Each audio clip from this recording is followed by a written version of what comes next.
So today, July the 25th, Good Morning Nigeria shines the spotlight on unsung heroes of our nation's growth and development.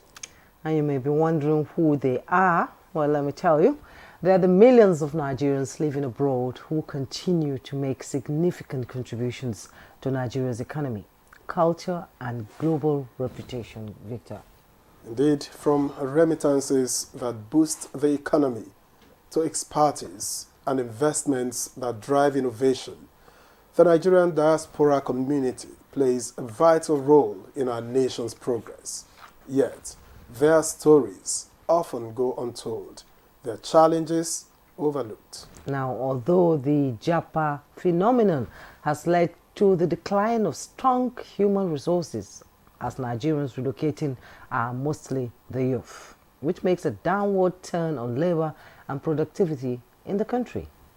Well, the Nigerians in Diaspora Commission, NIDCOM, hopes to change this narrative by celebrating those vibrant Nigerians who are making positive impact in the diaspora and making the country very proud, which is one of the reasons for setting aside a day such as this as a National Diaspora Day.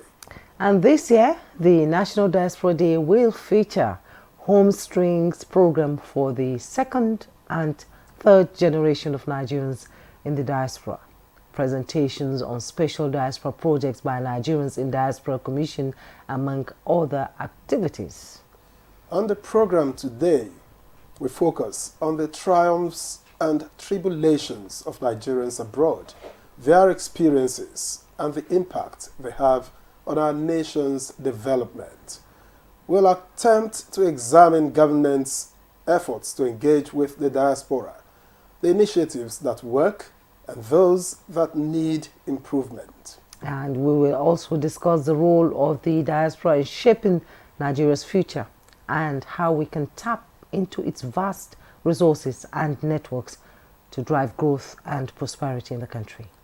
On this National Diaspora Day 2024, we celebrate the Nigerian spirit that knows no borders, and we explore the boundless potential of our global community.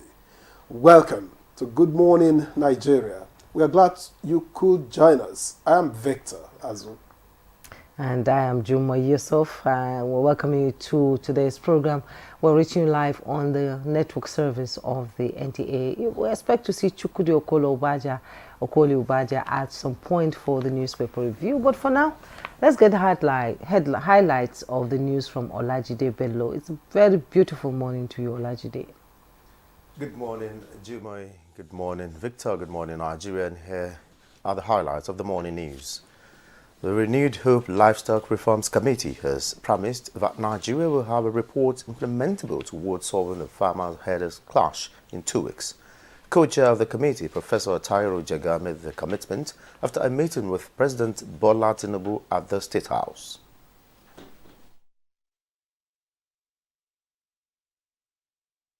We have received great encouragement by Mr. President, given his recognition of if we get this thing right, we will add tremendous value to so many things really in our country.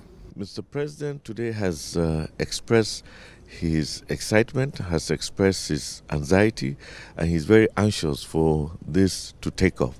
You are well aware that a new ministry has been created by Mr. President, and he is waiting for the report so that the ministry can take off immediately after the report has been submitted by the committee.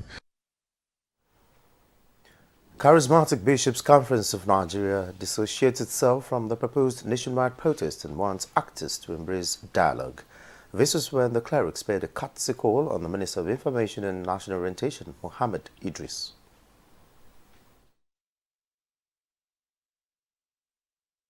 The message of Mr. President is that he has heard all the pleas, all the complaints, all the suggestions, all the commentaries of especially the youth, and not just the youth, of all members of the Nigerian society about some of the difficulties or the challenges that they are facing.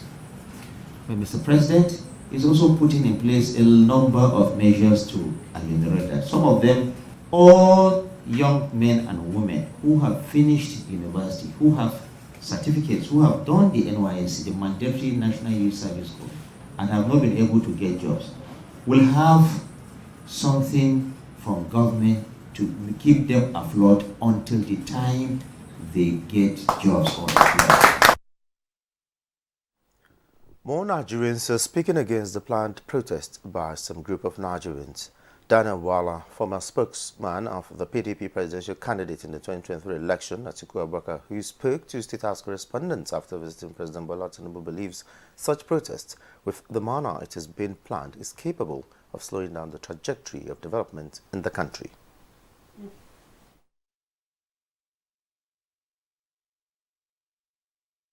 Everybody has right, to show his dissent. Right to protest is constitutional. But if you look at the situation that we are facing today, and you look at the talking point even in social media, you will understand that this protest is not built to end in peace. And if you go to a protest that turned violent, you are likely to find that the people you claim to be fighting for, you end up destroying their shops, looting their shops, burning infrastructure of government. At the end of the day, will be taken aback. And then government will start all over again. If you look at Kenya, that is what is happening. Government will continue to run, but then where we have gone backwards because our people will continue to be in hunger and duration. And I'm glad that the president is making all the effort to meet with the needs. President Tinubu has received former Senate President Ayim Pius Ayim, who recently joined the ruling All Progressive Congress APC. The former Senate President was led to the State House by the governors Hope Uzodinma of Imo State and Francis Nwifuru of Ebonyi State. President Tinubu warmly received Pius Ayim, who led the Senate from the year 2000 to 2003, and later served as Secretary to the Government of the Federation of Nigeria from 2011 to 2015 under the administration of former President Goodluck Jonathan.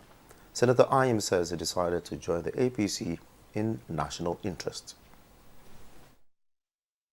Importantly, I have a determination to be sure that the country moves on the right path. And I should be available to contribute my quota. The country is passing through turbulent times, and it is the duty of every patriot. If you have nothing to add, ensure that you contribute to the peaceful atmosphere. To expand the food sufficiency drive in Nigeria and make it sustainable, initiatives in the agricultural sector must be set up to encourage children to become young farmers. This is the view expressed by Nigeria's First Lady Oluremi Tinubu when she received management team from the National Agricultural Development Fund, who were in our office to explore areas of collaboration.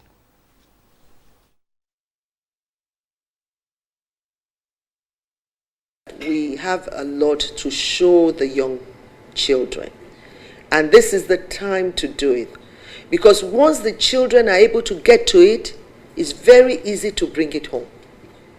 So I would really want partnership there. Your organization can do so much to train them. The Nigerian Television Authority will broadcast live events of the 2024 Paris Olympic Games. This follows the successful acquisition of the terrestrial broadcasting rights by Sporty Internet Limited, operators of Sporty TV, and issuing same to the NTA.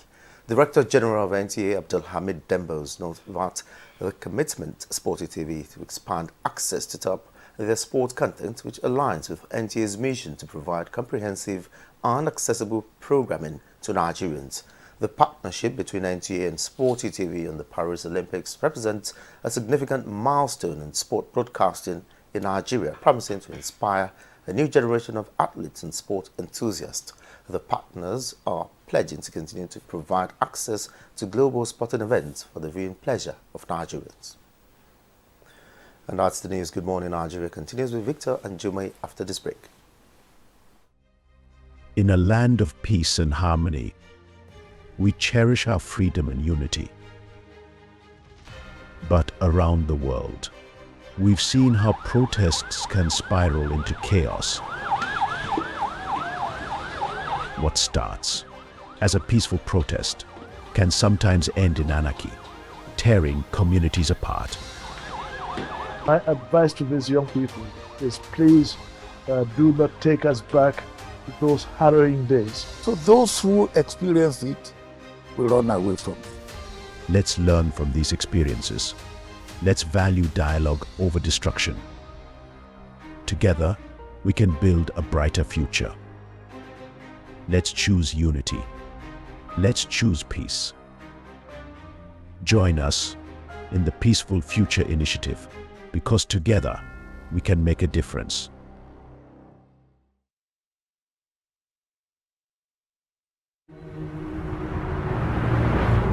Did you know that a quarter of the world's deaths from malaria is in Nigeria? And the reason being a mosquito that spreads malaria, a disease that puts everyone's life in distress. We believe that protection and prevention is the best cure in the fight to end malaria. Mortein insecticide with its improved formulation kills 100% mosquitoes that spread malaria. So, spread the message of how we can fight to end malaria with Mortein. Mortein, our number one choice. Beside me is my boyfriend with the certificates. That's your husband. Yes. I love it. I love it. Next to me is my beautiful wife, as you can see. Woo! Gorgeous. Not only is she beautiful, but she's got brains too. At least you can see from this. Right beside him is whom I like to call my husband's side chick. I like this family. So your office wife. Yes. Real wife and office wife. All right. Exactly. Love it. How long have you two been married? Just guess. I cannot now. 10 years. Hey! You actually look like someone that just wants to do NYS. Name something kids do to annoy their parents. Make noise. Play too much. Cry. They scatter the house. They destroy things in the house. Survey says... Name something a husband will do if his wife serves him divorce papers. Sad. Call family. Go drinking. He'll get angry. He'll beg. Survey says...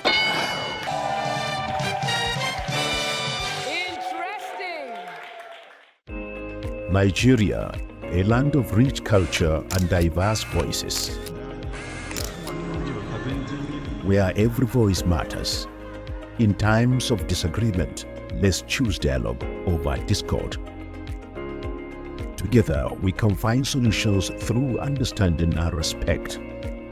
Let's build a stronger Nigeria, one conversation at a time.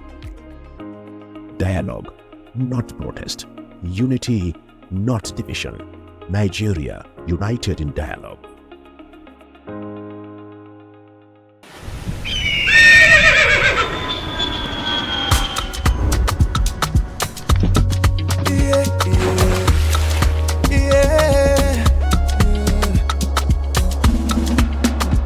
From the Atlantic across the savannah to the Sahara, we rise, a land of the free, we know they tire.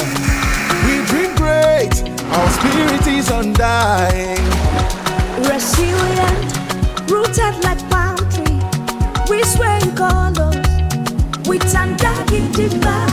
We bet solutions, we ignite passion, yeah.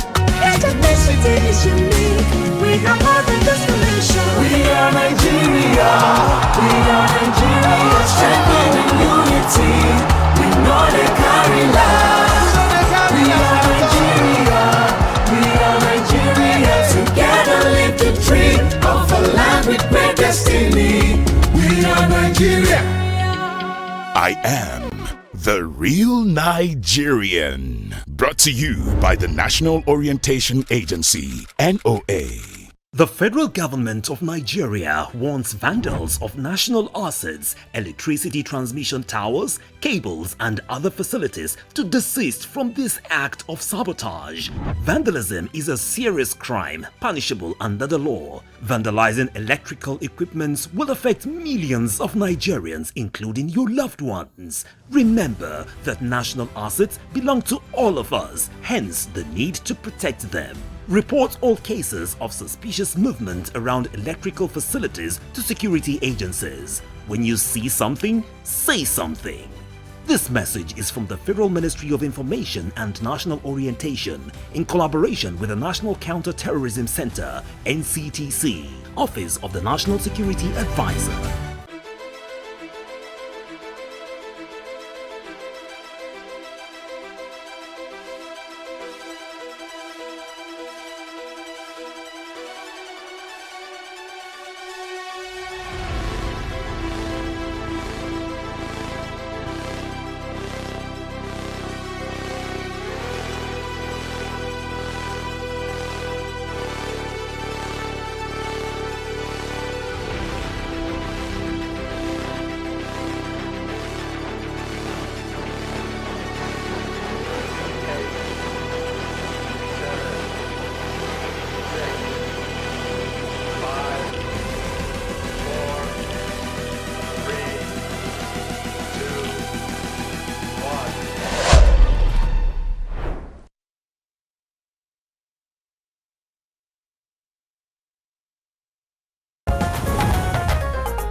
thanks for staying with us on Good Morning Nigeria.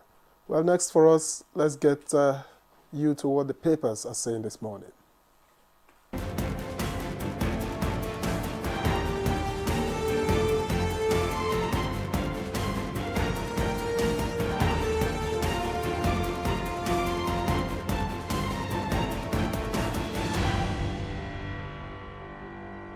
Newspaper reviewer Chukudi Okolo Upaja is sitting in the studio. Good morning, Chukudi. Good morning, Jumai. How are you today? I'm fine. Let's get high on the papers. Yeah. We need to get high on the papers, otherwise the weather is not Victor doesn't want to get any high help on at the all. papers. You don't feel cold? I'm Victor? allergic to being high on anything. It's okay. Hot man. Go on. Yes, we have some. Good morning, Victor. Some Good morning. plenty,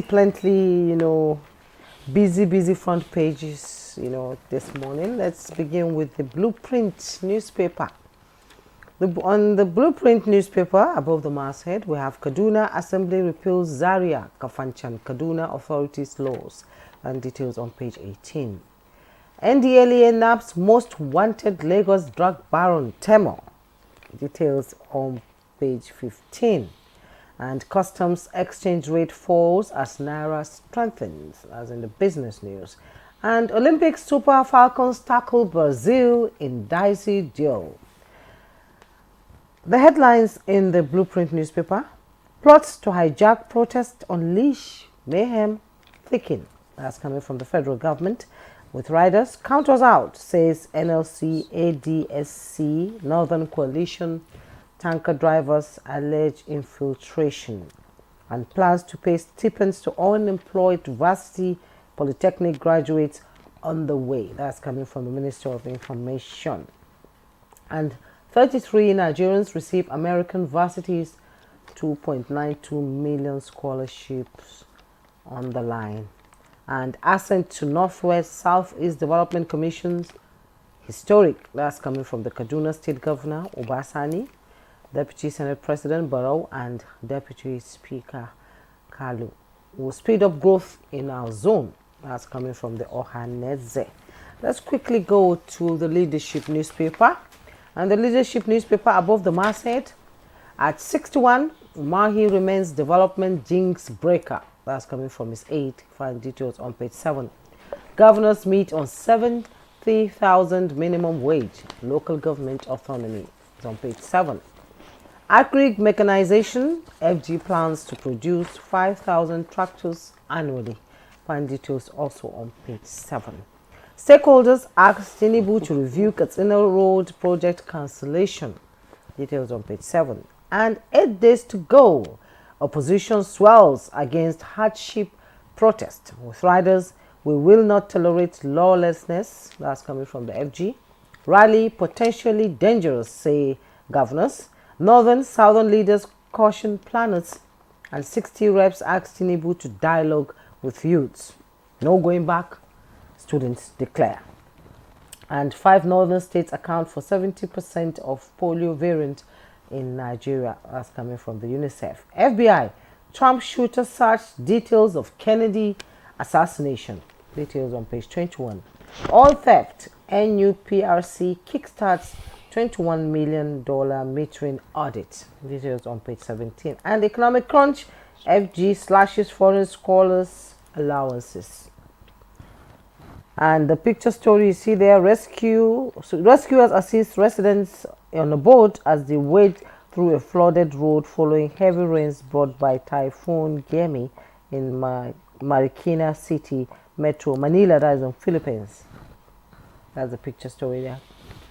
All right, and from the front page of the Daily Sun, FG resumes mass trial of terrorism suspects, records 63 convictions. For details of that story, please get it on page 4. Now, above the masthead, or beside it, Southeast governors, Uba, Igbo youths, Lord FG over SEDC law. That's the Southeast Development Commission. Details you can get on page 27. On page 30, Meta deletes 63,000 Nigerian accounts linked to sextortion scams. sextortion scams. That's a new one, page 30. SCDC will actualize aspirations of Southeast people. That's according to Deputy Speaker Carlo. Most of the stories have been taken by Juma here and there, but Tinubu not opposed to protest, says minister, with 2 riders. Again, government appeals for more time. We hope peace prevails. That's according to Minister of Information, Mohammed Idris. That story is on page 6. And then Abacha family heads to appeal court over Abuja property. You can get details of that on page 5. And still on page 5, Navy uncovers apartment converted to refining site in Rivers. I think that's about it. Mr. Chukudi? Yes, it's quite a deluge on the looming, I think that's the right adjective to use in the circumstance, protest. Mm-hmm. I like the minister's, argument for democracy. He says, President Ahmed Bola Tinubu not opposed to protest. I don't think anybody is fighting the fact that people are free to assemble and say no. It is how it runs that always poses the problem. So you see, you are forced to ask a string of questions. Do we know who the organizers of this protest are? Is it possible to continue dialogue with them or initiate dialogue with them? How much are they in control of their following? Very important. That is the organizers. How much are they in control of their following? How are the law enforcement agencies positioned to handle possible hijack of the protest? Very important. Is the protest going to be kept purely civil without the possibility of fifth columnists taking advantage of the situation? Mm-hmm. This one to the law enforcement agencies. And what is the implication for the economy? Massive implications, yes. Isn't there a chance that basic services, particularly health and markets, could be grounded? When that happens, the hunger we're talking about even worsens because you don't even get a place to purchase that which you have been managing. It's a situation we really need to be in control of. Very important. What are the contingency plans? And have we made sure weapons have not been moving in the past 2 weeks thereabout? Because the fifth columnists are waiting for a situation to cash in on what is being planned. That is not going to be a good thing for any of us. For the country, especially. Two things, yes. Chukwudi, when we talk about protests, yes, there is always a chance that fifth columnists, as you put it, could hijack the protest and it goes haywire. Like the NSAS. But then, there's always that chance. And so, would you then say that at no time must people say, no, we don't like this or we don't like that? No, Victor, you're contradicting how we started. Mohammed Idris, our minister, said Tinubu not opposed to protest. So that has taken care of the observation. What I'm saying democracy is, has spoken. If we have to say, we must consider that people could hijack all the time, you see, it will always be there. Those risks will always be there. Do we have the capacity to rein in because the conversation from those planning the protests is on TikTok. And I spent hours just listening to them talk, just listening to them talk. And in some areas, well, they are right, because they say that this generation needs good governance. It's not that they do not want the Tinubu administration. I'm not in support of the protest, actually, because I prefer dialogue to protest. Dialogue always wins. Yes, but what they're saying is it is for our generation. If the former generation just looked on and allowed things to happen, in our generation, we want things to happen the way it should be. We want good governance, and we want accountability. Yes. And then, if you are talking about dialogue and saying maybe, do we know the leaders? You and I may say we don't know who the organizers are. But the security, the DSS can tell us. If the DSS does not know the organizers of the protest, they were in trouble. Arrests have been made already. That's a rhetorical question. Yes. That is a rhetorical question for the law enforcement agencies to be on more tiptoe so that they can glean what's happening properly. Of course, the government knows more than you think the government knows. Of course. The police know practically 3/4, if not all, the criminals in the community at all times. And we know President Tinubu is a good negotiator. Oh, yeah, it's a and I'm sure that before the week runs out, a lot of things will happen. Can happen behind the scenes, and we hope that the protests will not take place, and if it does, it should be organized in such a way that there will be no destruction to the country. Just before we let you go, unfortunately, this morning we don't have a lot of time, but Meta deletes 63,000 Nigerian accounts linked to sextortion scams. Well, we are not going to talk about the morality because the devil is walking practically tall on the streets of the world these days. So the point is this: how much capacity are you building into stopping these people? Because those things, people became degenerates, over time and all that. Of course, the internet has not helped matters at all. When you are deleted, when your account is deleted, you can go open another one under another within 5 minutes. Within 5 minutes. Okay. So at the end of the day, it's the morality we bring into living our lives that is the real check. All right, Chooks the boy, let's wish you a great day. I really needed that, Chooks the boy. And go break a leg. You have the authority to go break a leg. I needed a reassurance. Continue the high. Okay, Peter. All right, our conversation begins after now. To the people of Nigeria, we must protect our country. We must say protest not in my state. We must adopt a peaceful and dialogue-driven approach in our pursuit of change. Clearly, we must articulate our demands and be willing to listen to others. Engage in open and constructive conversations with the government. Many of us are weary of the agenda of the promoters of the planned protest. To protest is a process that ends in dialogue. But the peaceful protest is not guaranteed. Let us start with dialogue, not protest. We must find a rally point, create a podium, and take turns to air our views without exposing innocent citizens to danger. Remember that harming ordinary citizens who may not share our vision is not acceptable. Instead, we must work towards winning their endorsement. We cannot destroy what we have to demand for what we do not have. This government is addressing the issues, and we want to be part of finding solutions. We want rice, not cries, food, not boots. We want dialogue, not protest. We must protect Nigeria.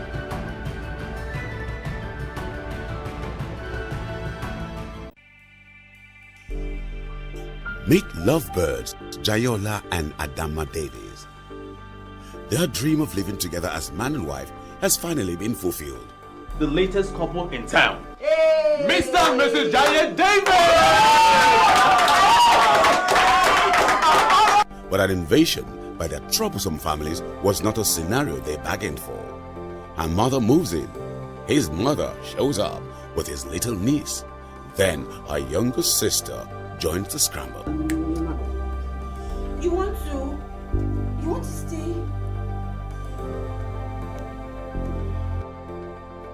Married life suddenly becomes very complicated even before it started. Follow their story on this channel as they confront every challenge as it comes. Family forever, the story of our lives. Nigeria means a lot to me. And Nigeria means peaceful cohesion. My country.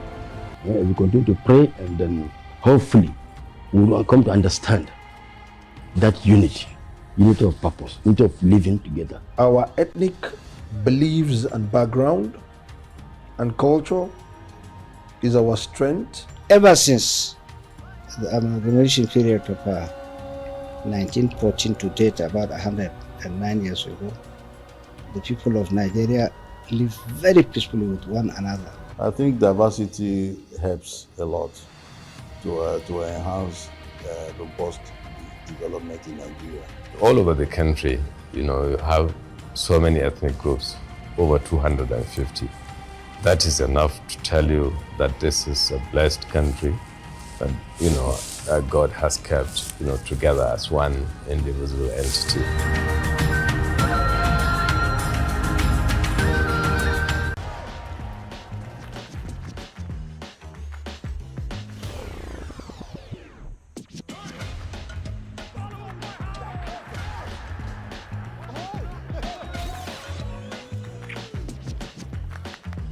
Join body with your football buddy GoTV for correct goals and action. Ha! Sharply reconnect on top GoTV Max with 7,200 naira to touchlight La Liga, Serie A, Europa, and select Premier League games live on top SuperSport. GoTV, love it.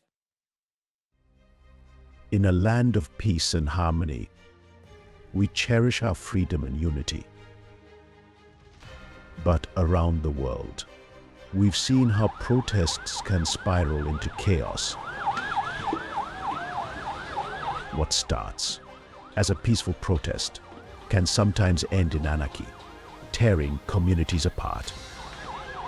My advice to these young people is please do not take us back to those harrowing days. So those who experience it will run away from it. Let's learn from these experiences. Let's value dialogue over destruction. Together, we can build a brighter future.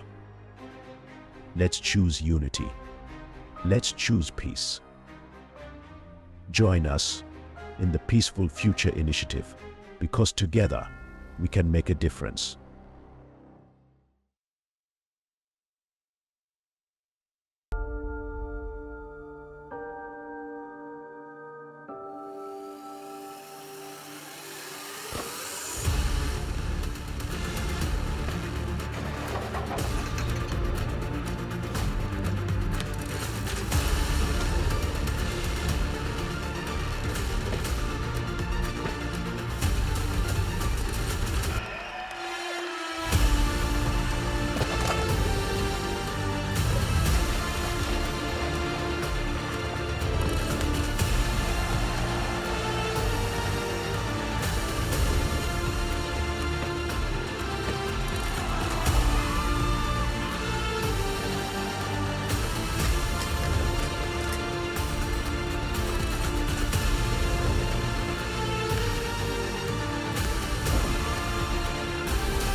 You're watching Good Morning Nigeria, and to begin the conversation on the 2024 National Diaspora Day, let's take this background by Joseph Austin.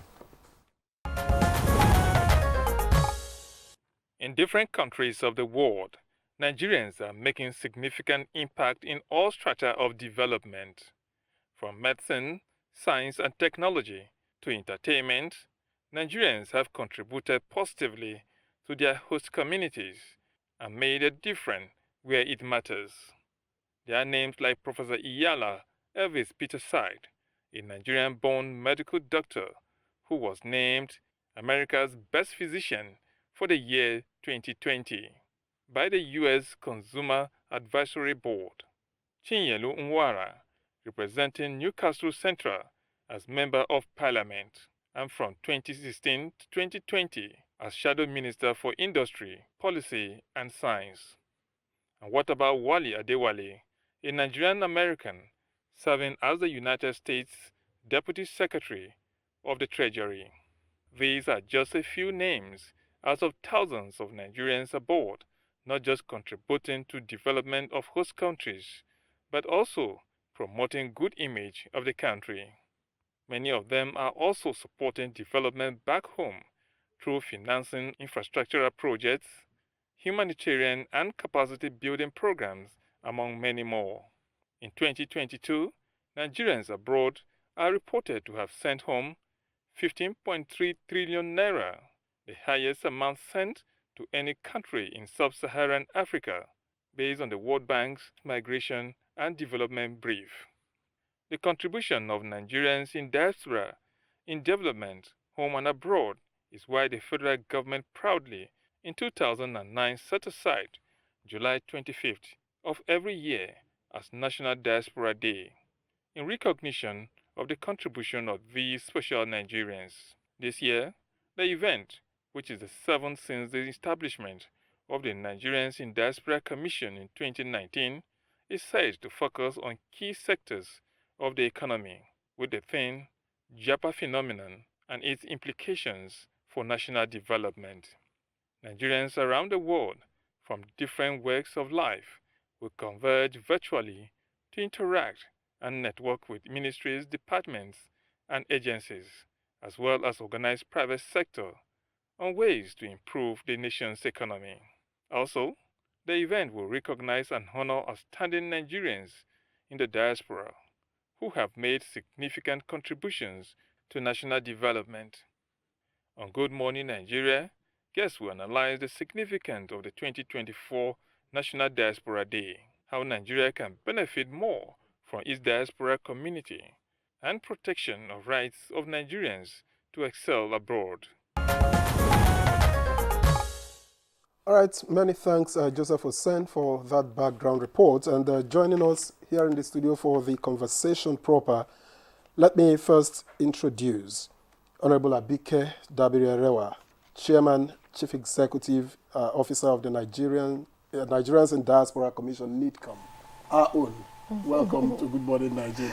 Thank you very much. I haven't been here for a while. Nice to be here. Good morning. Thank you. And also joining us here is Professor Akolisa Ufodike, Deputy Minister for Immigration and Multiculturalism, Government of Alberta, Canada. It's a pleasure to have you here. It's my pleasure to be here. Good morning. Good morning. Good morning. And also seated here in the studio is Kelvin Parker. He's the New York State Senator. Thank you so much for joining us. I also hear you have a Nigerian name. I do. What's the name? Ifayemi. Ifayemi. Ifayemi. That's great. And also seated here is Dr. Bashir Obashikola. He's Continental Chairman, Nigerians in Diaspora Organization, Europe. You're welcome to Good Morning Nigeria. It's a pleasure being here.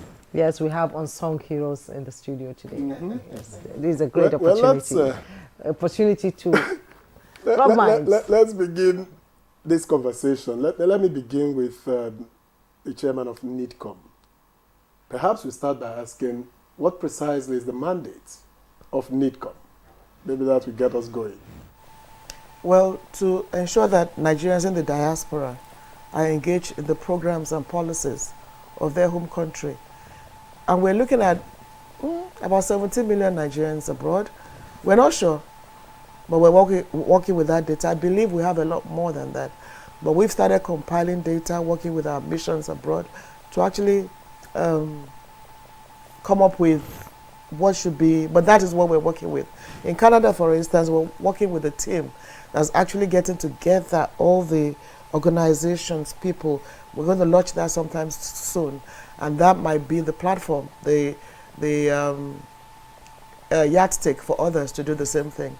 So you showed some of them. Nigerians are excelling all over the world, and we have some of them here in the studio today. So the idea is, fine, we're excelling all over the world. How can we contribute to our home countries? If others have done it, India cannot talk about development without its diaspora. China, Pakistan, Israel. When Ireland was in recession, 2,000 Irish got together, diaspora, and saved their country from recession. So we can't have these amazing Nigerians all over the world and not do something about it. Now, President Obasanjo, as president, started the Nigerian Diaspora Organization. He wanted Nigerians to come together under one umbrella.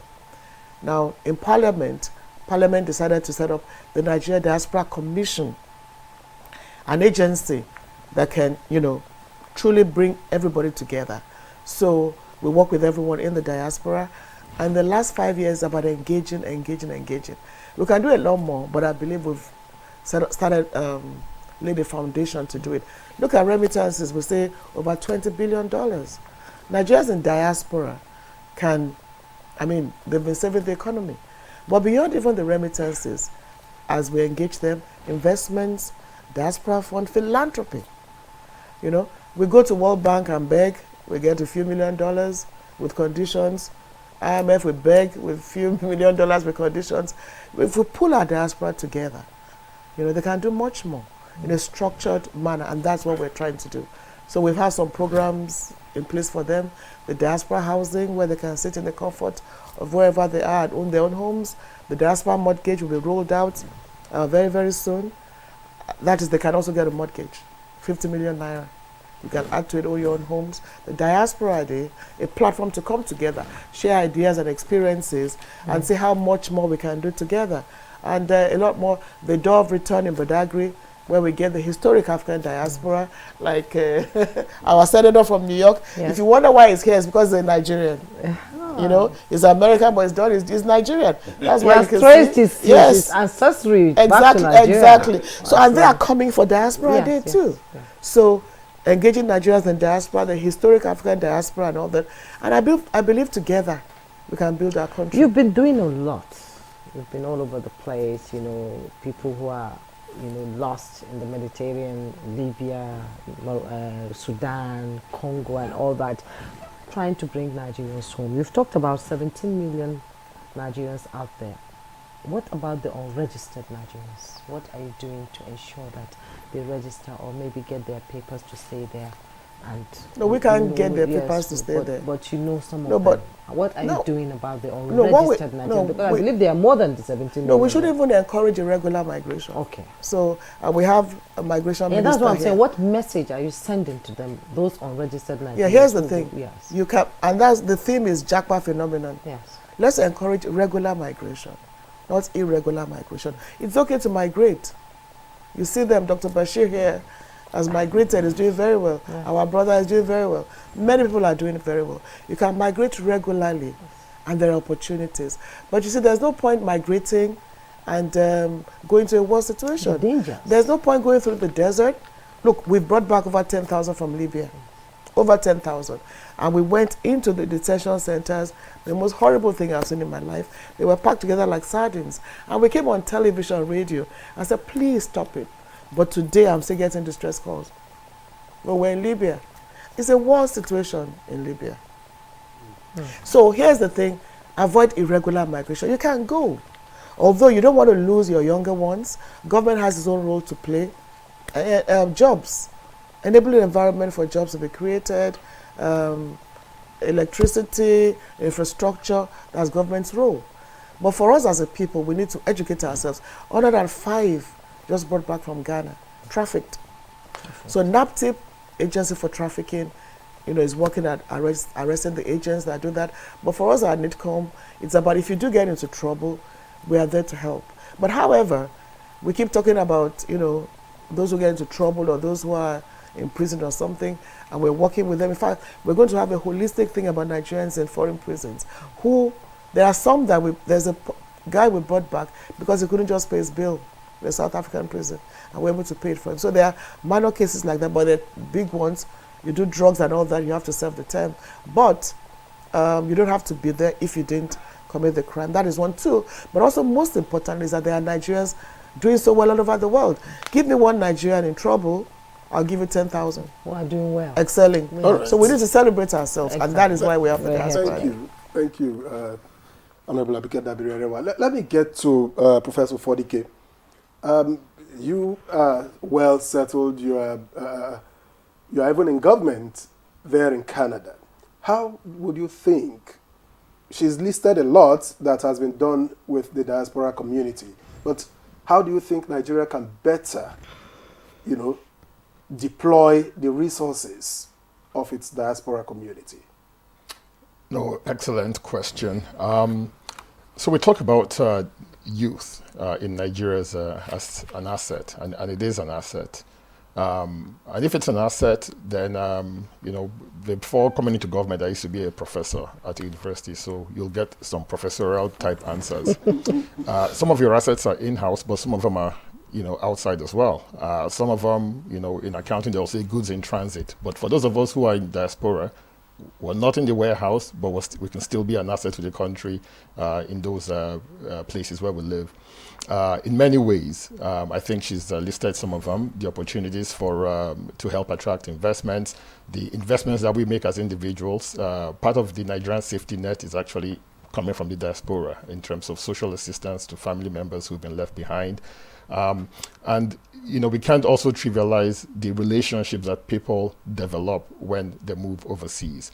That's an intangible, but ultimately when they move back to Nigeria, because I think part of the conversation over the next couple of days we'll be talking about Japada, which is bringing some of that talent and some of those learnings and some of those relationships that once established overseas to deploy for the benefit of the Nigerian economy. And that's an intangible that's not necessarily quantified anywhere.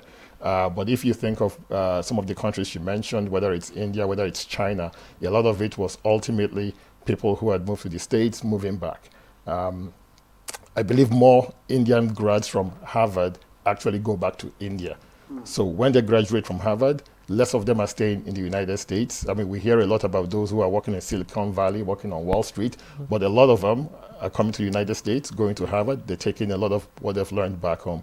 So that's knowledge exchange. I think it's an intangible, but I think it's the most, frankly, the most important thing that we have to contribute. Nigeria is home. Even when we're out there, it's, even when people criticize the country, it's coming from a place of we want better, we know we can do better. Just seeing the work that's been done by the Diaspora Commission, I only learned that they've been around for 5 years. I actually thought with, all they've been doing and their presence in the media and, all the impact they've been making, they've been around for more than 5 years.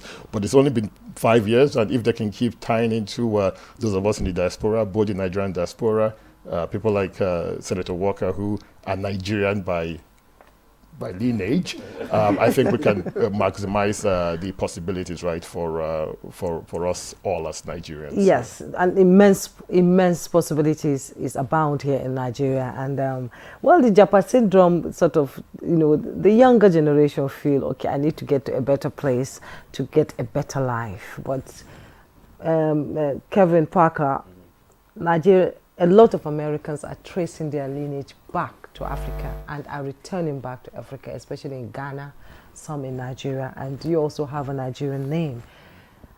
What role has the Nigerian community played in the US? Positive roles. We know we have some negative people out there. We can even see some Nigerians in the Biden administration, right, serving the Biden administration in the White House. How important is the relationship between Nigeria and the US?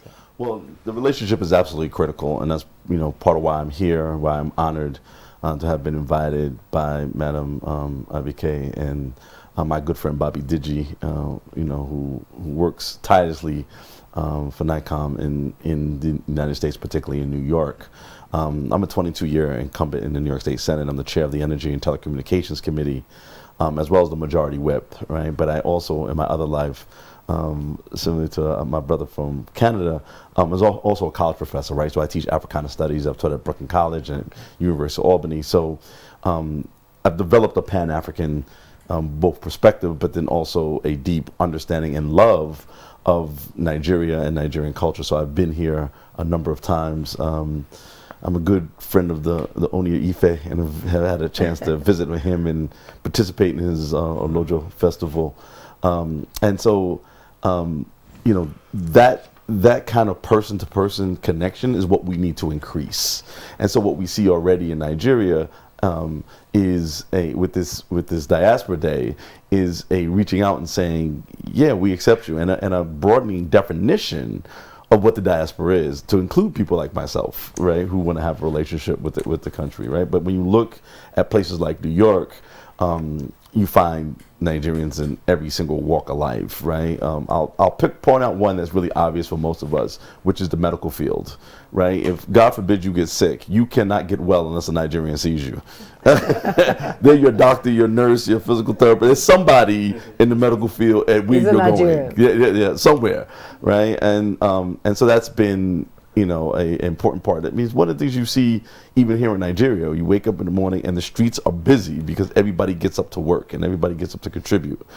And I think that mindset and that ethic is important. But I'm particularly here because I really want to develop not just people-to-people connections, but also some institutional connections between the state of New York and Nigeria. And I think there's opportunities to connect with things like what we call SUNY, our State University of New York system, our City University of New York system. I think with organizations like the Farm Bureau, because, people don't think about this because they think about New York and they just think Wall Street. But outside of Wall Street, our largest gross domestic product is actually agriculture. And I think that there's some manufacturing and food processing collaborations and synergies that we can create by working together. And also as, the chair of the Energy and Telecommunications Committee, obviously energy is a big sector here in Nigeria, as it is in New York. We're in the midst in New York of a significant transformation into a clean energy economy. And so again, I think there are synergies that to be built in both areas and ways that we can work together. And I'm interested in those conversations and those opportunities. So how deep is your understanding of Nigeria? We're so diverse, Nigeria is a huge country, and we so many tribes, ethnicity and all. Have you been to the north? I have not been to the north yet, but I'm waiting for somebody to take me. So we're here now, right? I mean the deep north. No, I mean the deep north, because if you're in Abuja, it's like you're in New York. Right. But I'm talking about the deep north, like Maiduguri. Not yet. Adamawa. Yeah. Where? Maiduguri. You were born in Maiduguri? Yeah. Oh my. I was born there too. Okay. Understand that I don't want to speak as much. Yes, we're wearing blue. That's what the director said. But let me ask Dr. Obashikola. Well, I'm not sure yet if it's academic doctor or medical. Okay. All right. But we are at a stage. We talk about Jakpa. I've heard him say Jakpada. Well, but we're at a stage where you could almost hear whispers of who's next, who's going to be next to leave. While that bears all the good fruits that she's talked about, you also see that there is brain drain from home. And so how do we get to strike a balance so that while going out there, where you say they go there to develop, they repatriate a little back, some say it's at the expense of the country. But how do we strike a balance to ensure that while we encourage people to go and jackpada, as you put it, we also keep people at home on ground to also do what needs to be done here? Yeah, it's a quite, interesting question and logic that you put in there. Yes, countries, develop by migration from, historically it has always been that way. And of course, initially, I think even in Nigeria here, there was a movement to discourage people migrating. I remember, I want to check out all those type of, anti-migration policies and, jingles and all those things. But we discovered that life is, is full of migration. And now that social media, all this, the world has become a global village. Everybody see what is happening in other countries, and you start comparing yourself. Oh, but I'm here, I have the similar potentials. Why don't I try the other side of the, greener pastures, all those things. So we can, but admit that migration will be. But at the same time, it's also good to let them say, okay, go and improve yourself, go and get better. Life and, but remember home. And I think that's the essence of, where commission was created, to have that interface and may follow people up. Even when they go, they still remember them, people still bring them back, like, even people in government over there, they still, here is home, please come back, contribute. So I think that should be, combination of discouragement, in way of not by fiat here that, oh, you cannot travel out, but, creating an enabling environment. Let people who are at home also feel some advantages. Say, oh, because I'm staying back here, this is, some of the privileges I'm also enjoying. So people who stay back, like medical doctors, professors, engineers, who could endure the working environment that many people are running away from should have something that they could show to the people who have left, to say, oh, it is because I'm back here, I'm staying here, that I could have so and so, and I think that is so encouraging people who are here is very important. Those people who find themselves outside, connect with them. So that's why it's good that even the commission has started this national award, merit awards, to give people who over there, that sense of belonging, to say, oh, okay, yeah, we know you are contributing to the other economy, but we want you here. We encourage, we are happy that, for your sources, private and professionally, and so that's also part of it. And the other one, which I think is very important, is also this, establishing contacts, institutionally, privately, like Kevin was saying, that make people feel welcomed. Not, oh, you have run away, because initially it's like, oh, you diasporans, you ran away when it was tough, now you want to come back and start, that shouldn't be. Everybody should contribute. We should, transfer of knowledge. There are a lot of things that we don't value here, that we have. But when we get there, we discover, oh, wow, but we have this thing. Why don't we, add value to it here? And now we, transfer that knowledge. So interprofessionally, transfer of knowledge, like professors exchanging ideas and, researchers, workers or any other person having, enhancement, supporting them. That's why Nigerian Diaspora Organization Europe, we started that type of movement, that is helping, that we should, the privileges we have been over there should be transferred to individuals, not only through government, but directly to individuals who are in need.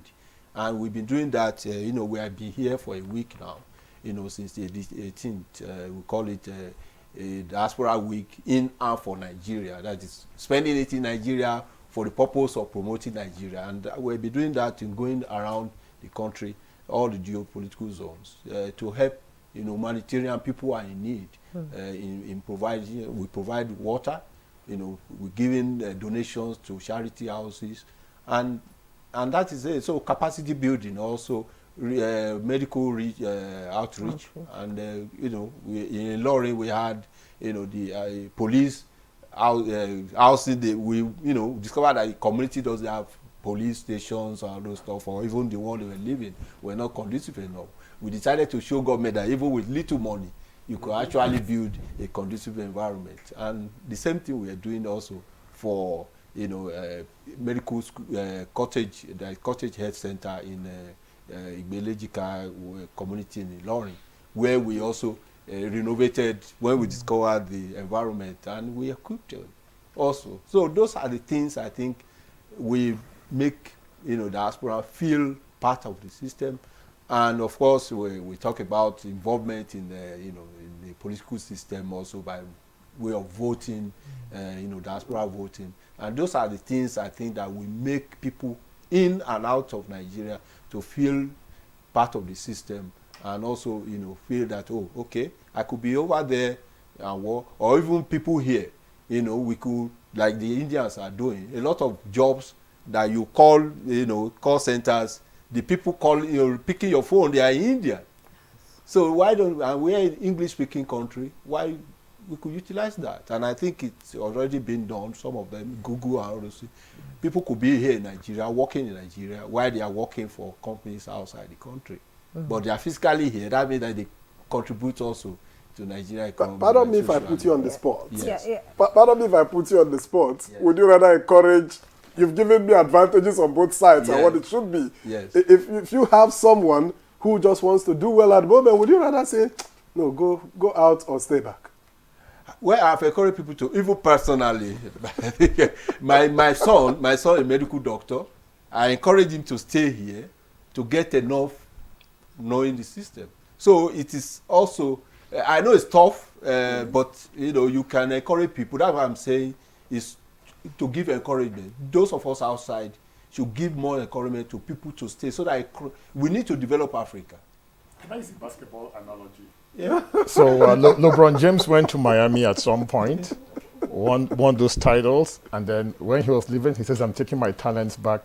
Home, right? Yeah. There you go. So taking your talents back. So sometimes you may have to go to pay for Miami for a few years. I know it's a tough decision to make, but we could do that. Try to encourage each other. Sometimes I tell the youths, because they interact with me a lot, see me on media, I let them know. Sometimes we in the diaspora, sometimes I can say we regret, that we, move fast, things are tough, this and that, you move out. But sometimes you feel that you should have been here. Yes, you left early, but you're back now. You do need family at home. So sometimes it's both ways. So we need to encourage people to support them. Yeah, support. When we talk about support now, let's bring in Madam Abike into the conversation. For years, even before you got to NIFCOM, you've been emphatic about people's travels and how people are able to cope with hurt and, disappointments in life. Now you have a platform that you can excel, and you've been doing that. Now, how can we tap into this expertise, resources and network of the diaspora community? Because we've seen a lot of diaspora coming back home, crying, because all they have has been sent home and wasted. How can you bring the awareness to them that there's a legal way, there's a better way you can invest your money in Nigeria through NITCOM, like you talked about estate management and all that. So how can you protect the diaspora and their resources? How can NITCOM do first, that? we work with various diaspora organizations. Okay. Senator Parker talked about Doctors in America. We have a very strong association of Nigerian Physicians in America.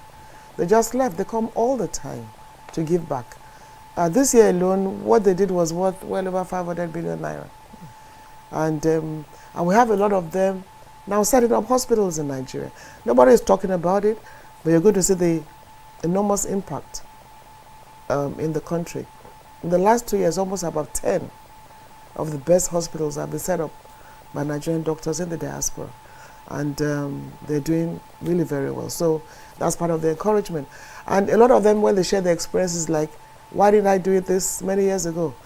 There's even a guy in Canada who got a street named after him, very aged, but he's back now in his older to give back. I'm not earning any money, I just want to give my expertise back. So we work with a lot of diaspora associations and groups.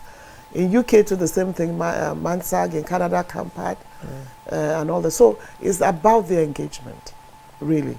And then, like we've said earlier, it goes both ways. We have the good, the bad, and the ugly. But we have more of the good. So with the commission, it's a one-stop agency to deal with all these issues. So as you bring back those that are in trouble, are in crisis, evacuate them, you also encourage those like you to invest in Nigeria. And that is beginning to happen. And one is, in the last 5 years, has been the trust factor.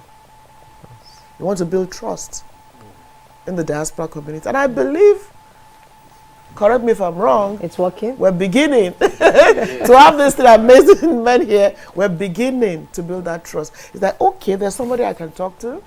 Okay, there's somebody I can go to. Every state now has a diaspora focal person. So, Prof doesn't have to come to me.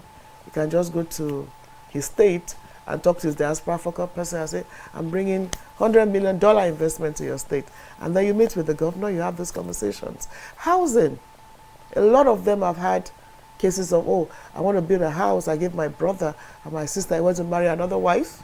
And the house never happened. I saw a man rolling in the mud, was it 2 weeks ago, crying. So we tell them, you don't have to. We can help in those, and we've helped quite a few. And that's part of why one of the earliest things is the housing scheme. There are now diaspora cities allocated in every state of the Federation through the FHA. So just click a button, apply. As I speak with you, I think just about 100 will be getting their letters because they applied. These are small houses, so to speak, but you can have in your state. Rather than send thousands of dollars, we can put the money into buying a house and then also investing. So when they know, okay, EFCC has a diaspora desk. So when you want to say, I'm being defrauded, we refer to EFCC and we solve a few cases. There are some we can't solve because they are unsolvable. But we do our best. And we have various desks. Legal gets petitions every day. So we work with embassies, missions, MDAs. Ministry of Health has a diaspora desk because of the numbers of doctors we have in America. And the Minister of State for Health is now specifically for the diaspora. And we're coming up with a diaspora health scheme that will bring doctors all over the world together on a platform, on a dashboard. So you can say, okay, I need somebody in this hospital. A click of the button, you can call on them.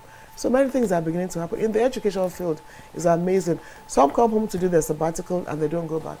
And they say, listen, I want to extend it. Then in UI, we have the Diaspora Research Center, the first of its type on the continent that will be coming up. We're working with TED Fund with that. I'm told the block has just been laid. So I'm hoping that, we'll be able to commission an African Diaspora Research Center of Excellence. We have professor here, another professor here. So there's a lot to do with the diaspora. It's the future or even the present. And even beyond our diaspora, imagine the diaspora connecting the African American, whoever you are as a black, even the Indian diaspora, all connecting together. The diaspora can change the world. And when people say, oh, you have a passion, it's about human capital development. It's about our people. They have been to many places and have, helped people in need. So imagine us encourage diaspora philanthropy, diaspora investments, diaspora giving, diaspora capacity building. Some just come and train. So all we are doing is now putting everything together. We're talking about $20 billion investments. When we put all this together, it goes to hundreds of billions in cash and kind. So I thank the government of Nigeria for encouraging the diaspora. All we have to do is we've laid a foundation, build. There's a lot to do. I'm sure we haven't even done 10% of the work to be done. There's a move forward. Yeah, exactly. Thank you, Honorable Abike. Let me get back to Professor Fordike. How would you think that the Nigerian diaspora can help in helping international relations to blossom? Is there a contribution they can make in that regard beyond expertise down home, beyond investments? What about international relations? Well, I think I kind of went there in my earlier remarks, right? There's relationships people develop when they've lived in a country for a period of time. For example, in my case, I'm a deputy in the province of Alberta, but just as important, maybe even more importantly, is the immediate past deputy premier of the province is Nigerian. The deputy premier for the province of Manitoba is of Nigerian descent. She was born in Manitoba, but she is Nigerian. And all of those individuals, are involved in government. They're on the political side. I think in the video that you played at the start, there's Wale as well, who's a deputy secretary in the United States.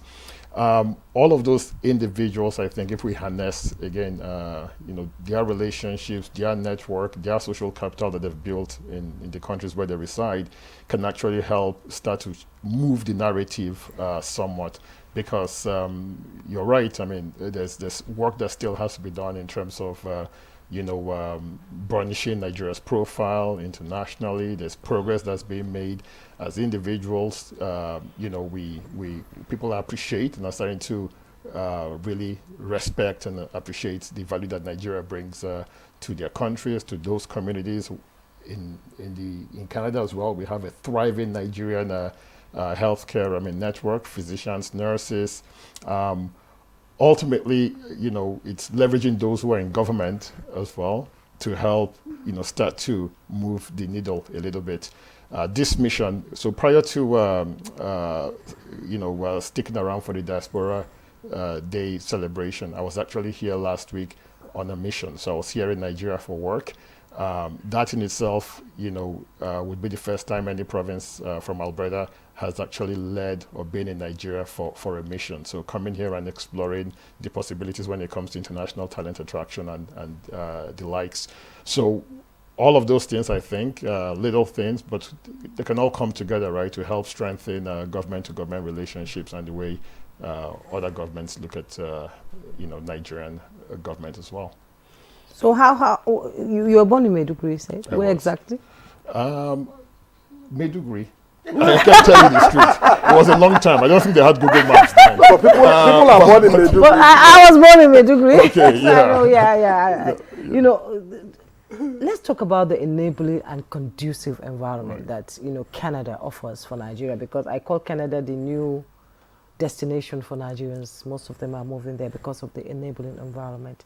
But one question I keep asking myself is, we are a nation of immense potential, a population that has intelligent people that can excel anywhere in the world. If they can excel in Canada, become doctors, nurses, bankers and all that, what does our government back home need to do to ensure that some of these talents stay here and don't leave? What more do they need to do to make the environment conducive for people to excel just like they do when they go abroad? Yeah, I mean, I think we have an excellent education system. I went to public school here in Nigeria. So I went to Nigerian Military School, Zaria. Went to Command Children's School down to Road. We moved to Kaduna eventually. I do not know anyone of my generation that went to private school in Nigeria. We all went to public schools. A lot of those physicians that the Honorable Abike Dabiri has referenced went to public school in Nigeria and are able to pass the most complex certification exams in the United States and the United Kingdom and in Canada, and get to apply their trades over there.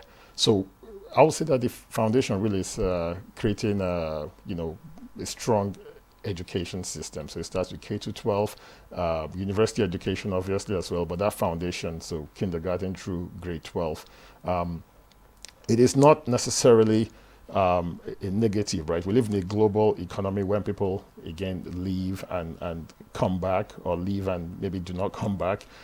Borders are permeable, and that's okay. We think of the exchange of trade primarily in terms of goods, but when people leave, they're providing services, right, as well. So if we think about it, we live in a global world where professionals want to move to whatever jurisdiction where they can ply their trade and be the best, and it's okay, maybe make the most that they can as well, because that allows them, the disposable income that they can use to invest, they can use to give back, they can use to contribute in other ways, really fund their passions, right? I'll say most people might not be doing their passion for work.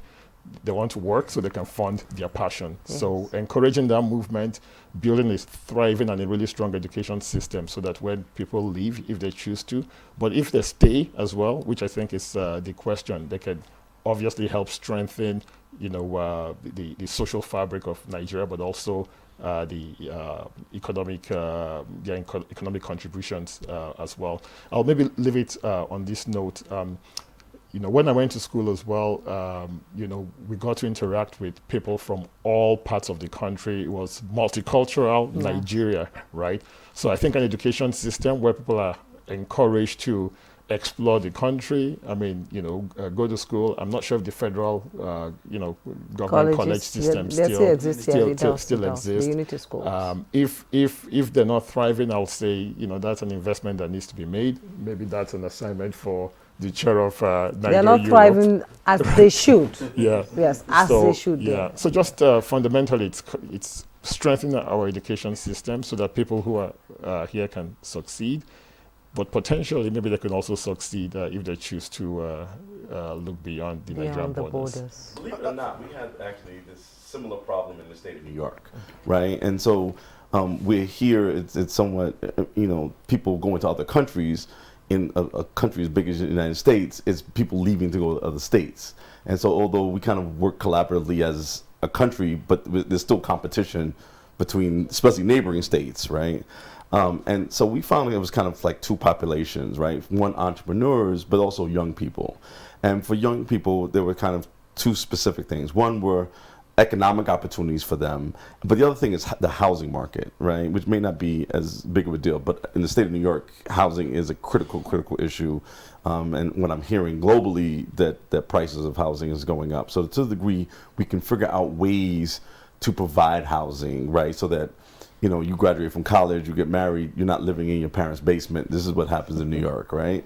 And then for entrepreneurs, it's really about opening up pathways for entrepreneurship, right? And I know several Nigerian entrepreneurs here. You have the largest concentration of Nigerians in New York.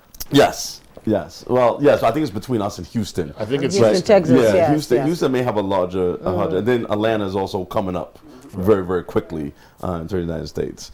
But you know, the issue around providing entrepreneurial access is important, right? And it's important in New York. I know it's important here for entrepreneurs I've talked to here, of you know, saying.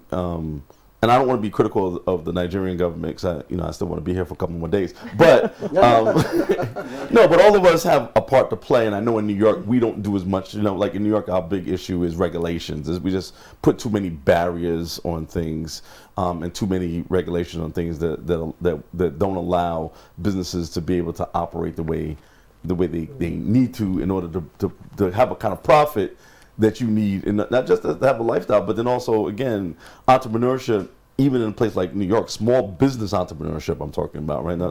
We like to think about New York or America particularly as like large corporations, but the vast majority of employment is actually done by small businesses. That is, businesses with less than 100 employees, right, and less than $2 million in sales, right? So that's where people are like making, creating full-time jobs at a living wage, right?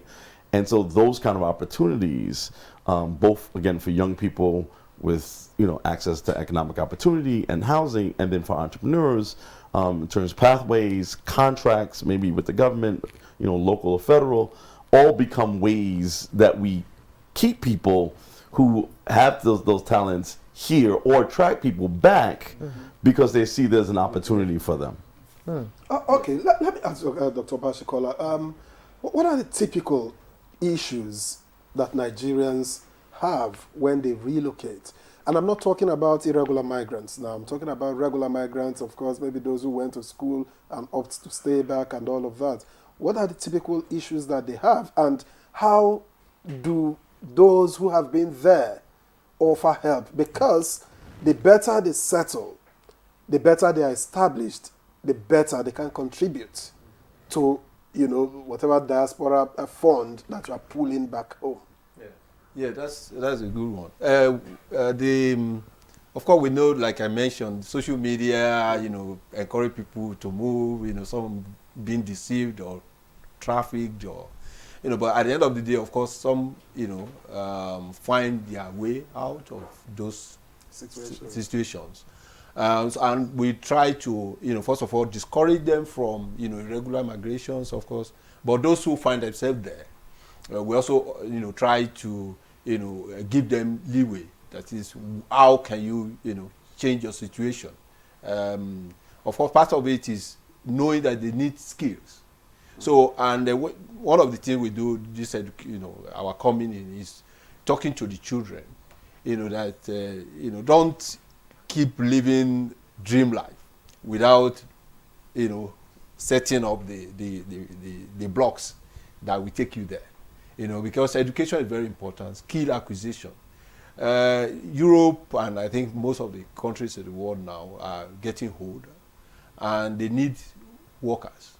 So if you find yourself there, if you don't have something to offer, you become nuisance to the system. Of course, they now become subject of deportation and all those stuff. But if you find yourself with skills, you can quickly adapt to the system. So adaptation through skills that you acquired from home. People we call artisans here, all those things, they are highly paid. They are over there. But you need to be well prepared. So part of the educational system here, I think, should also be, giving people skills. Not only the certificate. Education. Yes. So it's very important, and those things help when you go out there and you want to adapt. So quick adaptation comes from what you can offer the society where you find yourself. The other one is, of course, is to discourage this get rich quick attitude, because some people get into crime because they see somebody, I want to be rich, and they get to themselves in what we call 419, all those type of vices or prostitution, all those things. So I think we also have to have some, what we call orientation of people's minds, that you can get rich or get better for your life, through a normal way of, acquiring and getting adaptation to the system. Because the more we have nuisance in society, the more the people, the local people. I don't know if you follow sometimes all these elections. You see the far right parties winning elections because anti-immigration policies of those parties, and those things are common because of what is behavior of some people. Yeah, people will say, "Oh, we don't want the migrants. They are criminal oriented. They are this, they are that. They are taking away our jobs." But if you know that you are actually, in the right path, you will quickly be, get yourself a well-placed places. You see Nigerians now, we're talking about people in polity. But what skills would you encourage? Every, in different societies? Everything. That's what we discovered. Everything. People will say organizers, roadside mechanics, all those things. People, if you improve yourself on it, you get. That's why being on social media should not be only for entertainment purposes. You could actually be training yourself on bettering what you are doing. And so when you get there or get anywhere, you see the enabling environment, like we say, providing enabling environment. Of course, if you are not prepared, how do you use those equipments? So these things that they lack here, I know when they get there and they see those equipments, and it makes them faster. That's why you say, oh, wherever Nigerians go, they like the medical dog, they because sell. they've already learned it's hard work here. The hard work is here. So when you get there and you have the equipment around the environment, you move faster. Yes. And the people get, marvel that Nigerians are here. But the foundation is there, and the hard working and the passion that you have drives you to be faster. So those are the things that we as organizations over there also encourage people. So when we come back here, we also let them know that please don't say, oh, I'm going to Japa sometime. But you Japa with something. With something. So you should educate yourself well, prepare yourself well, and you have, that opportunity that comes to you. So you will be able to grab it when the opportunity comes to you in terms of being there in a vital environment.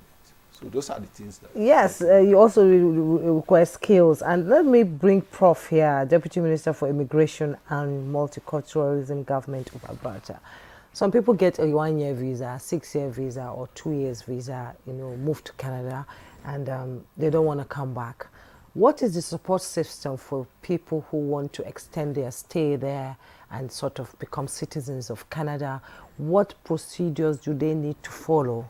Because I heard somebody tell me that if you have a 2-year visa, you can stay there 6 months, come back to Nigeria. It depends on how in and out you go. So what kind of support system do you have for Nigerians who are in Canada right now, maybe on a 2-year visa, who want to become citizens? What do they need to do?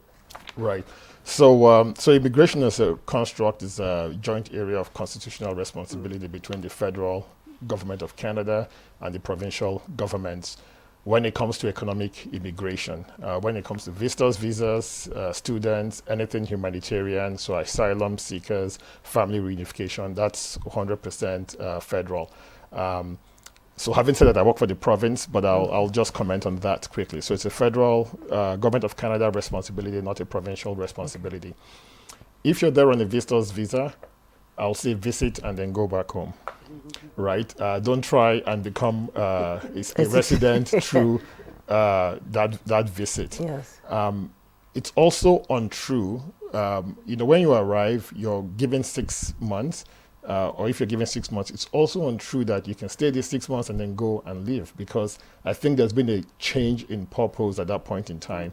At the time the individual applied for the visa, I imagine they would have declared their intent was to go visit families for 2 weeks for a wedding or something and come back. There are so many routes to regular migration. So that's not irregular because they came on a visa.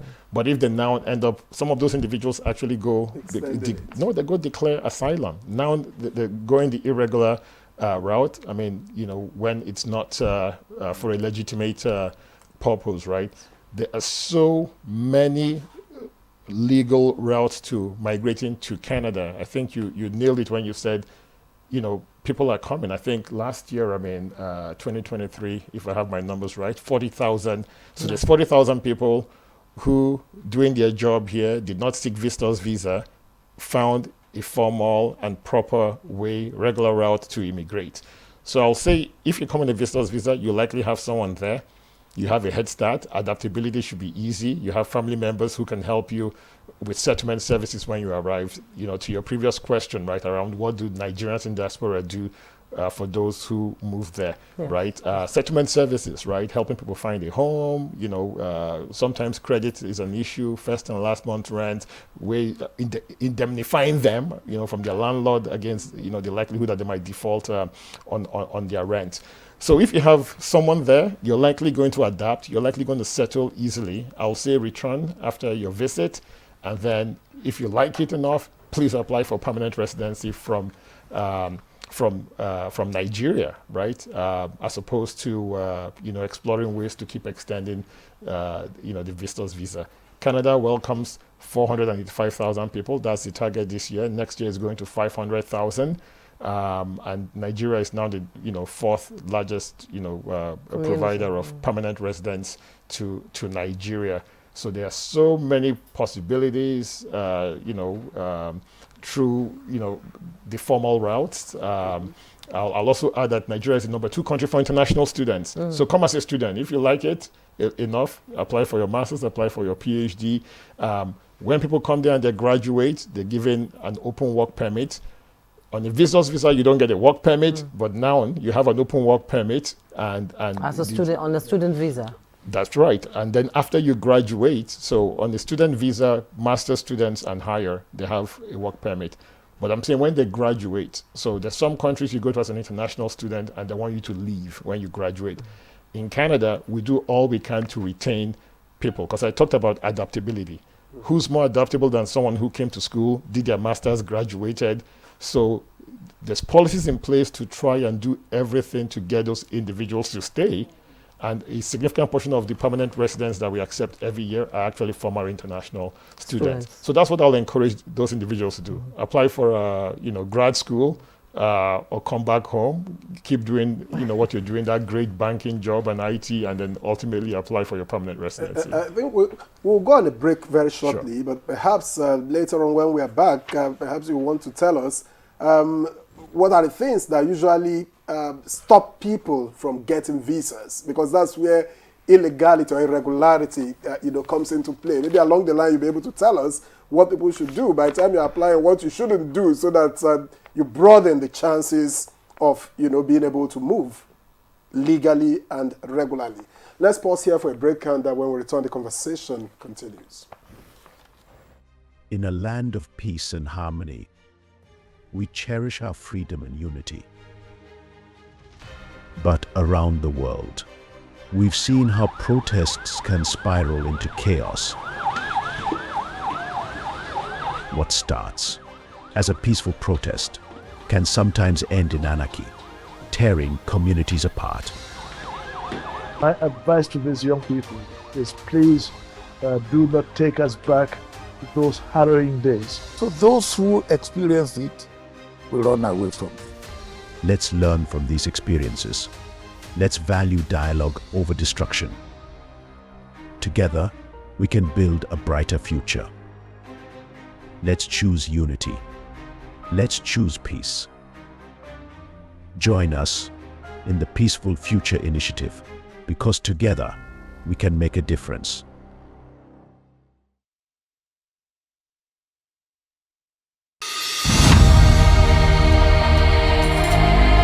You have to move from the point where you protect and defend your religion to a point where you also recognize the rights of the other person, of the other religion, and protect it. So if I am protecting my own territory and my own people and trying to emphasize their rights and protect their rights, I should also be thinking about how to protect the rights of the others.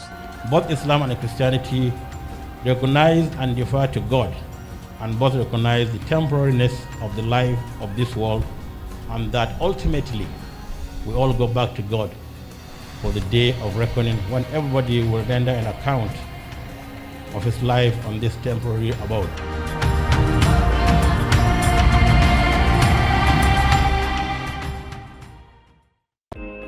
Nigeria, a land of rich culture and diverse voices, where every voice matters. In times of disagreement, Let's choose dialogue over discord. Together, we can find solutions through understanding and respect. Let's build a stronger Nigeria, one conversation at a time. Dialogue, not protest. Unity, not division. Nigeria, united in dialogue.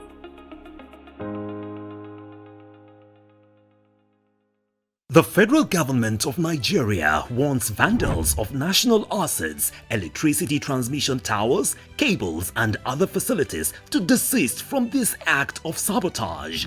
Vandalism is a serious crime punishable under the law. Vandalizing electrical equipment will affect millions of Nigerians, including your loved ones. Remember that national assets belong to all of us, hence the need to protect them. Report all cases of suspicious movement around electrical facilities to security agencies. When you see something, say something. This message is from the Federal Ministry of Information and National Orientation in collaboration with the National Counter-Terrorism Center, NCTC, Office of the National Security Advisor. To the people of Nigeria, we must protect our country. We must say protest not in my state. We must adopt a peaceful and dialogue-driven approach in our pursuit of change. Clearly, we must articulate our demands and be willing to listen to others. Engage in open and constructive conversations with the government. Many of us are weary of the agenda of the promoters of the planned protest. To protest is a process that ends in dialogue. But the peaceful protest is not guaranteed. Let us start with dialogue, not protest. We must find a rally point, create a podium, and take turns to air our views without exposing innocent citizens to danger. Remember that harming ordinary citizens who may not share our vision is not acceptable. Instead, we must work towards winning their endorsement. We cannot destroy what we have to demand for what we do not have.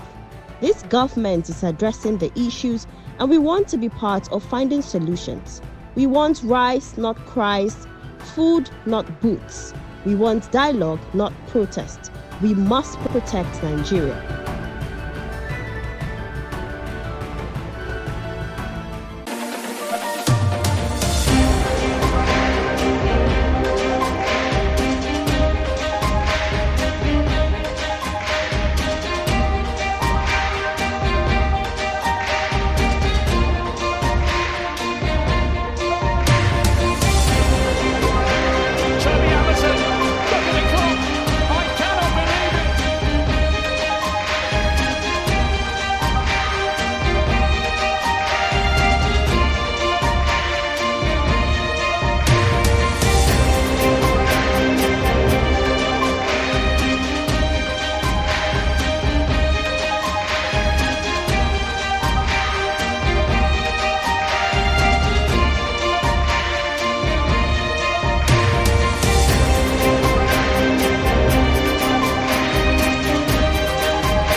Thank you for staying with us.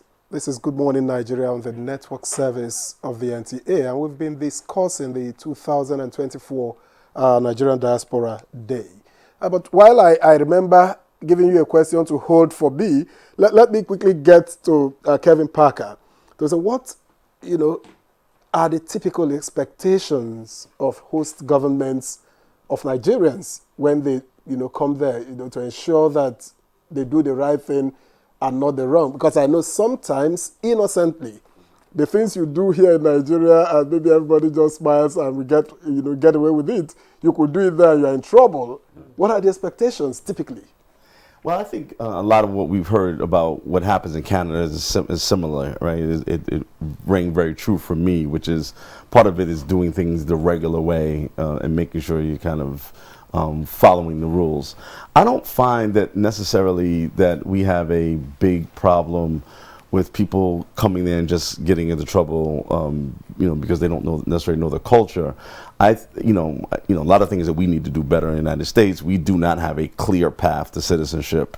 You know, I joke that you can be twins, get on the same plane, alive in America, and both twins, you know, Taiwo and Kayende can have different statuses, right? And so that's something that we really need to fix. I do think that there is a lot of support around, again, you know, what's been called settlement services, around helping people find places to live, helping people find employment. You know, in New York, there's always work in places like New York, right? And so I think people have been able to come there and adjust fairly quickly, in part because there's always, you know, some kind of access to economic opportunity on various levels.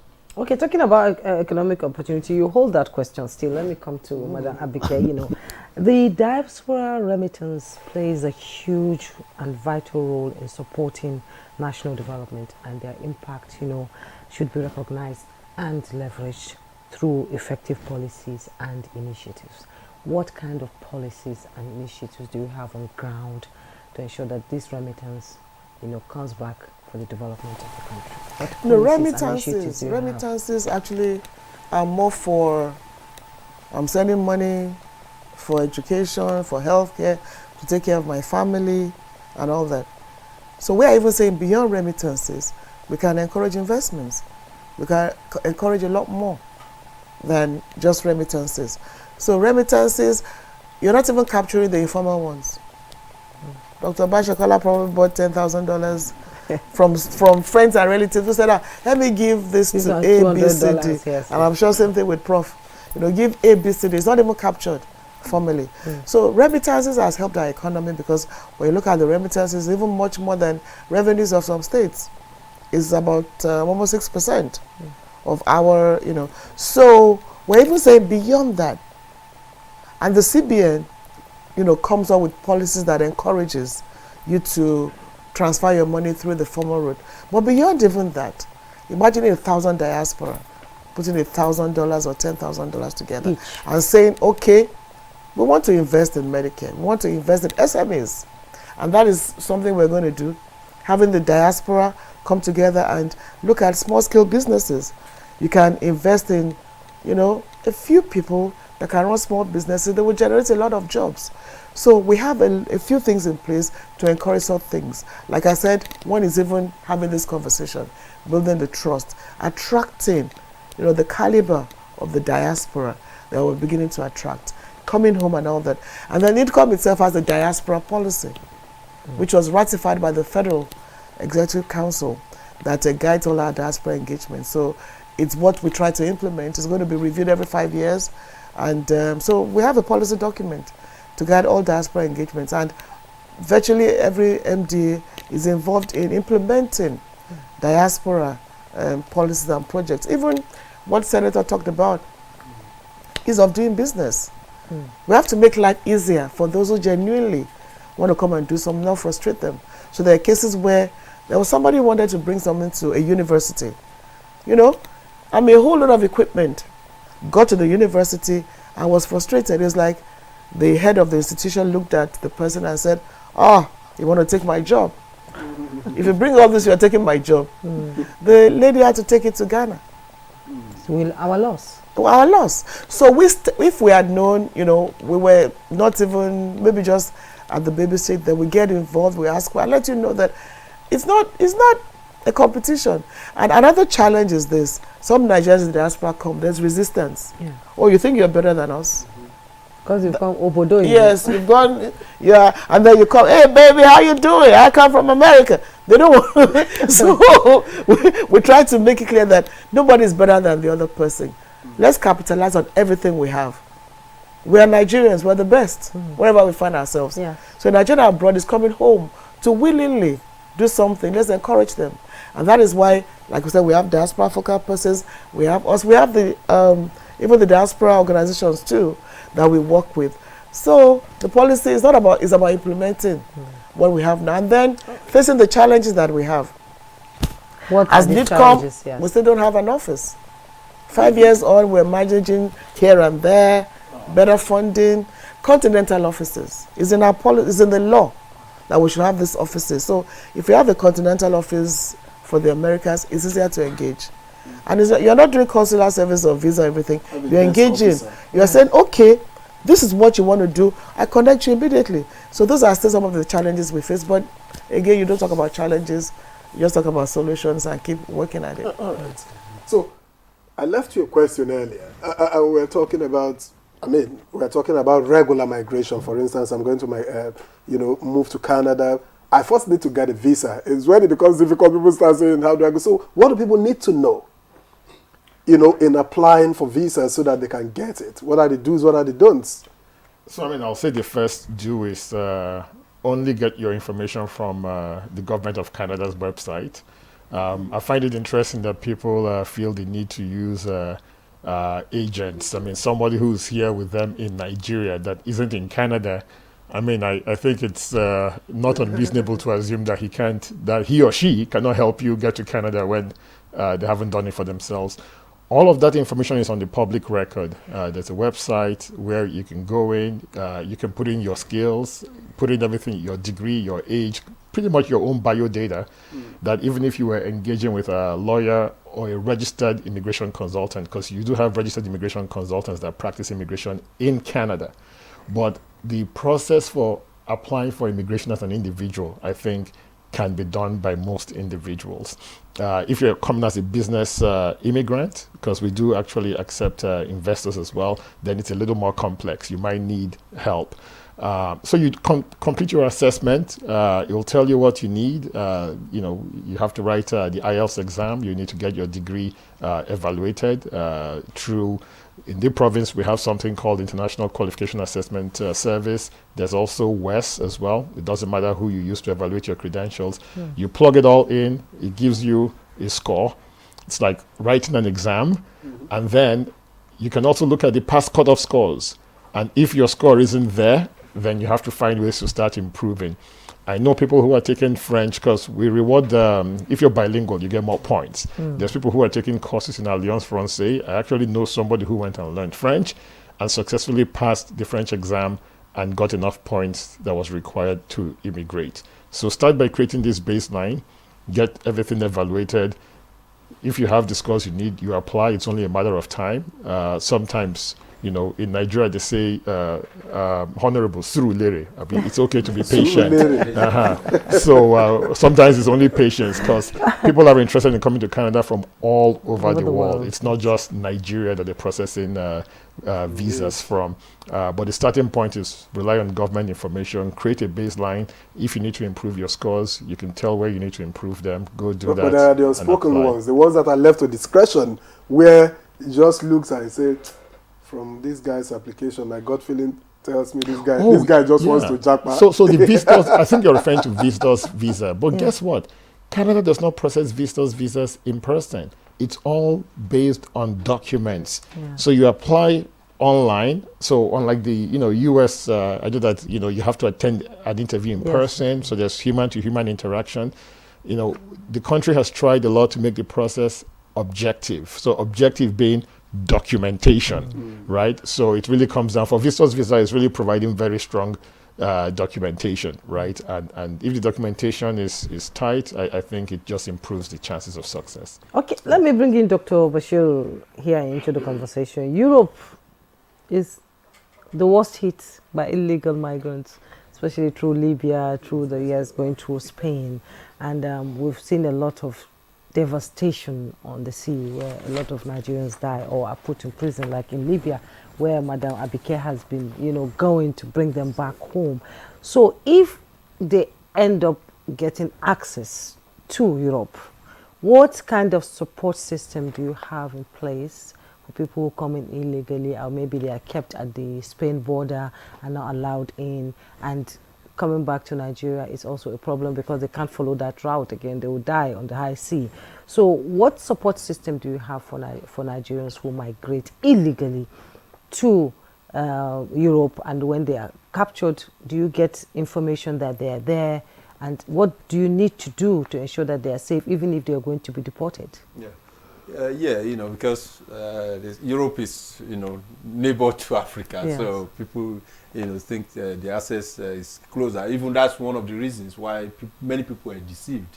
Like, oh, you just get to Libya, you cross to Yes, as if it's, as if the desert is not there. Exactly, or the Mediterranean is not there. So, of course, when they eventually, if they find themselves alive and got to Europe or somewhere, of course, mostly they are being camped by governments of those countries where they can apply for asylum or all those type of status they want to. Sometimes it's difficult because some of them, because they know what we're doing, they are doing, and also some of them throw away their passport, so you cannot even identify who is a Nigerian, truly Nigerians, or all those type of status. Of course, embassies trying all those identification processes, and maybe by name or by any other means to identify is this person really a Nigerian or not, giving them all those attention that you. So, but as non-governmental organizations and social and cultural organizations, of course, we do have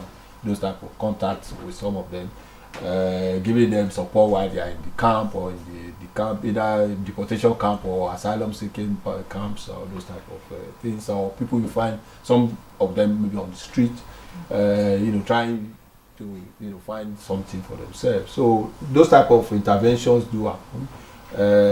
We also try to give some of them orientation, like I mentioned earlier.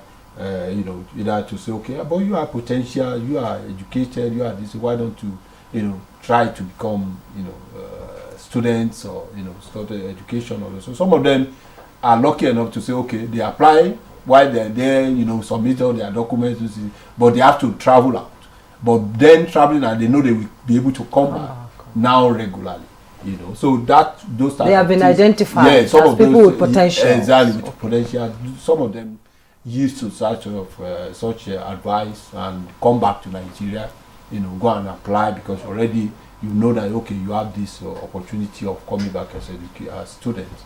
So those are also type of intervention. Also, we, like I mentioned earlier, that we get some of them also to realize that it's not also green. You don't, the grass is green. It's not exactly. It's not as easy. So better think properly. Either you will continue to be here and be a nuisance, or you go back to Nigeria, to actually settle down. And some of them actually do. So especially those girls who are, deceived to come and become something else over there. Some of them come back and now even more experienced or more than they were, or, because some of them were just like naive from villages or from all those type of settlements that they don't have access to moral information. So those type of intervention, we do have them, but mostly they are local organizations, local churches. Some of these churches also help over there to to get people out of their miserable situations, to say, okay, you can have a better life or better situations than you are now. Well, Senator Parker, as we gradually wind down this conversation, you haven't managed to tell me if you chose the fire me yourself or someone chose it for you. But by the way, do you know the meaning? I do. It means one who is befitting of their destiny. I actually have, again, I mentioned, back in New York, I'm an Africana Studies professor. One of the things I've been studying is cultural continuity and the connection between, people who are African American. Like, when we call ourselves African American, what is the African and African American? And in part, it's led me to really get in depth with the Yoruba culture, in part because they were the last people group to be brought in enslavement, right? So to the degree you can find cultural continuities in the Western Hemisphere, and I'm not just talking about the U.S., but even the Caribbean and a place like South America, you find it amongst the Yoruba, right? And so that's part of what has brought me here several times to places like Ile-Ife. You're a and Yoruba Ibadan. man now. You know, so I've gotten around. So you're protected by Shango, yes. Yes. Okay, Madam Abike. Orumila, but yes. By far, yes. So Madam Abike, we're rounding up with you now, and like he said, there are a lot of Americans or blacks from across the world who want to relocate back to Africa, who want to align themselves with the Africanness, the beautiful Africanness we have. So what are you doing to welcome them if they want to come? I know there will be a lot of investigations and research before they come. So how easy are you making it for them to relocate back to? They want the Nigerian passport. Oh, wow. They are saying we are Nigerians. We want the passport.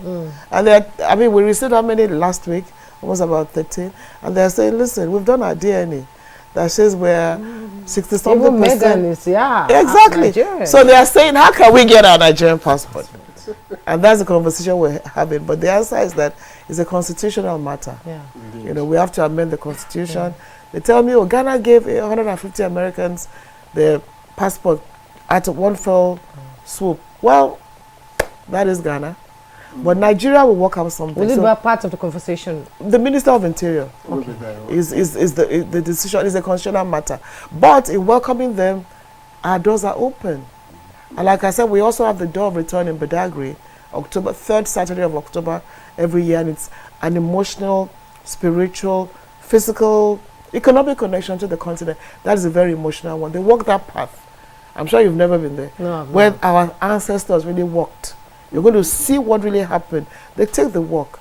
And then as they take the walk, there's a place you're going to get to where before you get to the ocean, they'll just give you a drink. You think it's water, but it's poison. So you're poisoned. So before you get to the boat, you cannot resist. It's really something every human being should experience. You wonder, how did they survive? I saw that in Roots. So you will now not see it, you're going to walk it and feel it. It's there in Badagry. Okay. And yeah, so as we mark the Diaspora Day, we just look forward. We're wrapping up. I want you to take a moment, just a moment, to tell us. You see, the much you've been able to do is because you are the visionary. I remember how in the House of Representatives you pushed tirelessly for this need come on stream and all of that, and eventually you got your wish and got the grace to be appointed, its pioneer head and all of that, and you still are. But what is in place for sustainability? Because someone else who is not a visionary will come, of course, with different ideas, which is not a problem. Yeah, I've seen many visionaries of the diaspora vision, and I think we've also trained a whole lot of people that can, but the most important thing is to set that foundation. I think the foundation we're laying, we can't go back. I don't see that happen. Even the NIDO, the organizations, they are visionaries too.